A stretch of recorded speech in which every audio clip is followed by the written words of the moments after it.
Hello, hello everyone. It is an absolute treat to finally make it here, Anita. It's a wonderful event that you've created with Gloria, so lovely to be here. Hi everybody, you all well? Yeah. Good, right. I know some people here have heard me read poetry before. I'm not sure if anyone here has heard me read my prose. So I'll give you a little drop you in, you know. The book, The Broken Pane, is about loss and family when those families are broken. So we follow Tam, who is our main character, as she goes through generational trauma and working out kind of what happened as she grew up to kind of find healing and hope and not just survive, but really learn to thrive later on. So at this stage, we're going to meet Tam. She is thinking about things that happened when she was young. And the one person whose name, actually two people whose name you really need at this point, you need to know that her father is Mick and her wee brother is Nicky. And we're in 1977 at this point. Around the time of my 9th birthday, I had taken to reading fairy tales. Odd, dark, filled with monsters, and strangely comforting to me. At my local library, I had found a book of Hungarian fairy tales. It was not kept in the children's section, where most of the books were big with brightly coloured pictures. I had started to wander away from that part of the library regularly by then, but I'm not sure in which section I picked up this particular one. There was one of the stories that I liked especially. It was called something like Lovely Alonka, though I've mostly forgotten what it was about. I think there was a beautiful maiden who sprang from a well and ended up in conjugal subjugation to the prince who kidnapped her and swapped her for a swineherd's daughter. I read the whole book cover to cover twice before taking it back, and I told the librarian as much. She suggested that I read some of the Greek and Roman legends. So that summer, I was Aphrodite, Athena and Diane in knee-high socks, dreaming of being championed by Jason or Hercules. I escaped into sun-drenched fantasy everywhere I went. Rarely was I the hero, the Grecian Wonder Woman. I pictured my mother as a perfect nymph or sylph who disappeared into her natural environment after being tricked into leaving a human child on Earth. The Gorgons and Arachne were my imaginary foes as I made my way home from school, from the public swimming pool, from the park, to the real monster that I could only hide from. More than anything, I was fascinated by the oracles and soothsayers who could read a person's future. The idea that I was maybe predestined, that someone could tell me who I might be. I became obsessed with the notion that my fate was written and perhaps always had been. Was I genuinely meant to be here?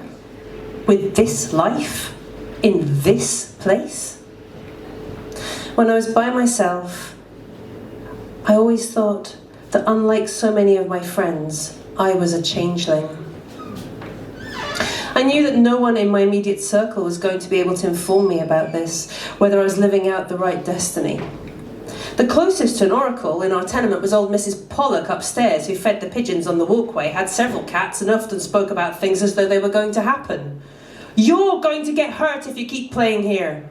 Your parents will be disappointed in you. Reading won't get you nowhere. Even at that age, I knew she had no powers to tell the future or read my destiny.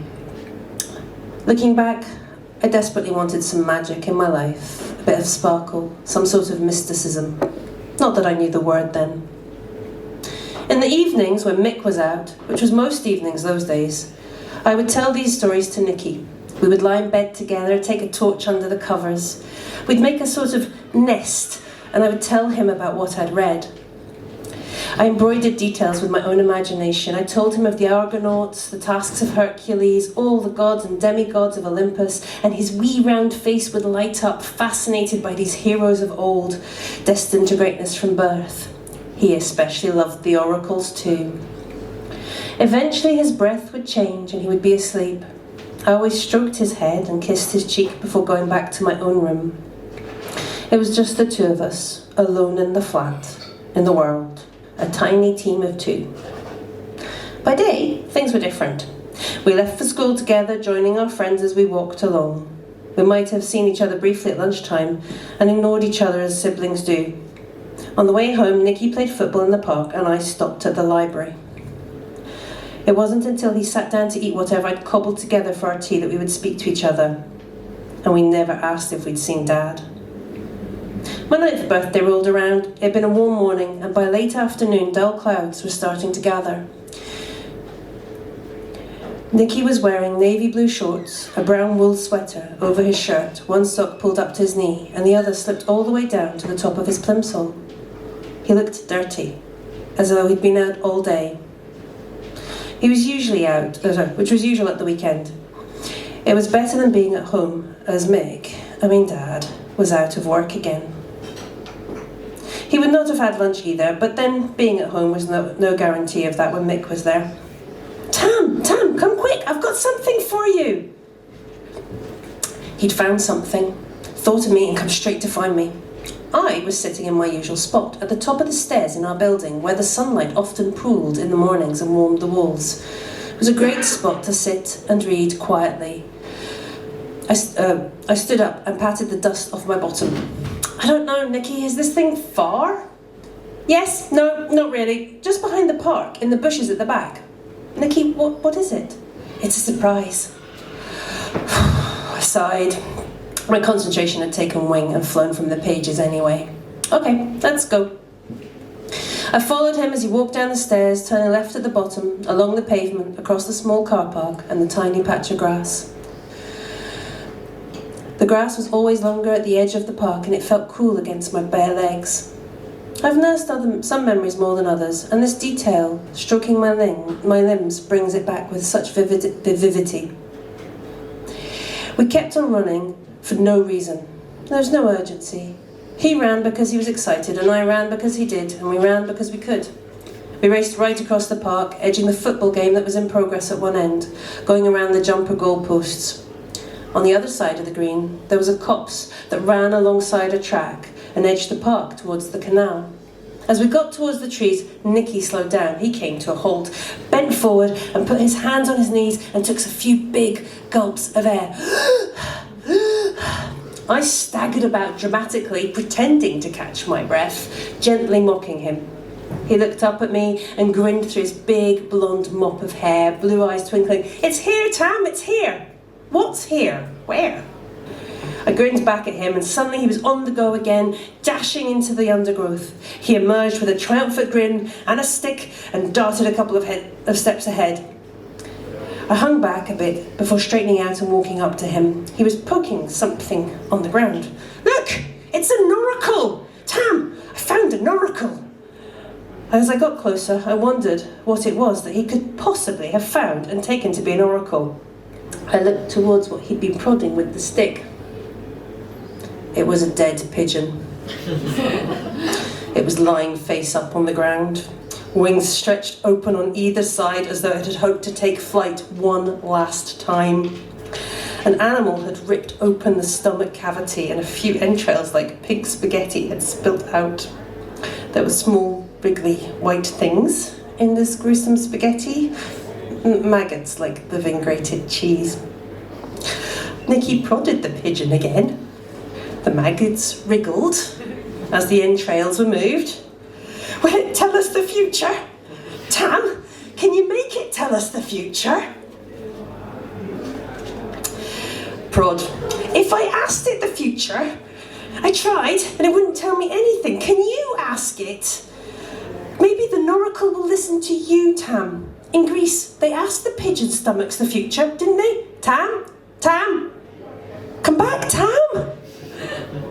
We need to ask it the future. We can ask it for Mummy. We can ask where she is. Prod. A string of pigeon gut got hooked on a splinter at the end of the stick. I felt my mouth go dry. Prod. He shook it off. Bile started to rise. Prod. Some maggots spilt onto the ground. The future, Tam, it's your birthday. It's a special day and I found the Noracle. It will tell you. Nicky was calling after me, still prodding at the bird, and I'd started to stagger away, retching. Tam! I could hear in his voice that he was upset at me for walking away. Tam, look! Look, let's ask it! I turned around. Nicky had managed to somehow prod through the pigeon and impaled it on his stick. He was running towards me, waving it in front of him like some sort of dreadful flag. The wings were flapping in an awkward rhythm with each of his steps, jerking open, sagging closed again. I felt my chest heave. A pinkish lump dropped from the pigeon, splat. The bile was in my mouth. Turning away from my brother, I bent forwards, hands on knees, and I vomited. A wet splatter. I had not had any lunch. It was bitterly acid liquid and it had found its way up from the depths of my stomach. I felt it clench and vomited once again, legs apart as I tried to avoid my shoes. I spluttered. I could feel some loose hair in my eyes. Most of it was tied back in an untidy and unkempt ponytail. I heard a thud and a shriek, and Nicky started to cry. I noticed a tiny fleck of vomit on my left navy buckle shoe. It was almost a lime green in shade. At the edge of my eyesight, I could see Nicky wailing, pain and distress clear in his cries. I tried to gather some saliva and spat out what I could from my mouth. I took a deep breath, my hands still on my knees, in an unhappy imitation of my brother's exhilarated pose a few moments before. Tears had sprung to my eyes, my face was wet and felt warm, and the blood had rushed to my cheeks. I stood up, aware of Nicky's sobs to my right. I looked up ahead, wiped my eyes with the heel of my hand, and then wiped my mouth with my sleeve. I turned back at him. He was lying on his back, fists pumping in the air, crying. As I moved towards him, I saw that he had pink smeared down his right side, beside which lay the now crushed pigeon. He'd fallen hands first into the dead bird. Maggots everywhere. I retched again. Bugs, bugs, Nicky, you are covered in the bugs. Help, Tam, help. I looked at my little brother. I took a step backwards. It was disgusting. He was disgusting. Tam, he whimpered. Bugs. I gulped and looked him in the eyes. They were red and full. Every fibre in my body wanted me to run away. But I took a step towards him. Come on, get up.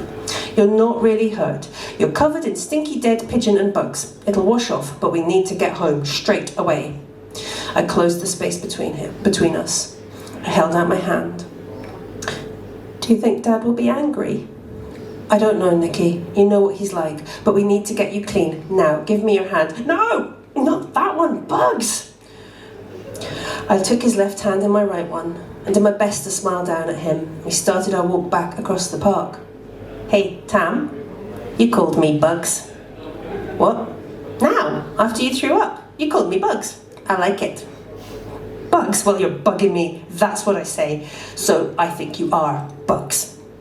With his bony hand in mine, we walked back across the green. He was still sniffling as we went, trying unsuccessfully to wipe his nose on his right shoulder, obviously avoiding his regular back of the hand wipe as it was covered in pigeon goo and mud.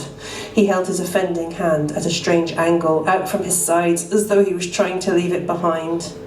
I looked across the park towards home. We made it all the way back to the fence without speaking another word. He crawled under the bar and paused to wipe his dirty hand on the damp grass as I crawled under. I looked at him and smiled. Come on, Bugs, let's cross. And I emphasised the fact I called him Bugs. He grinned widely, and from that day on, it stuck as his nickname. Oh.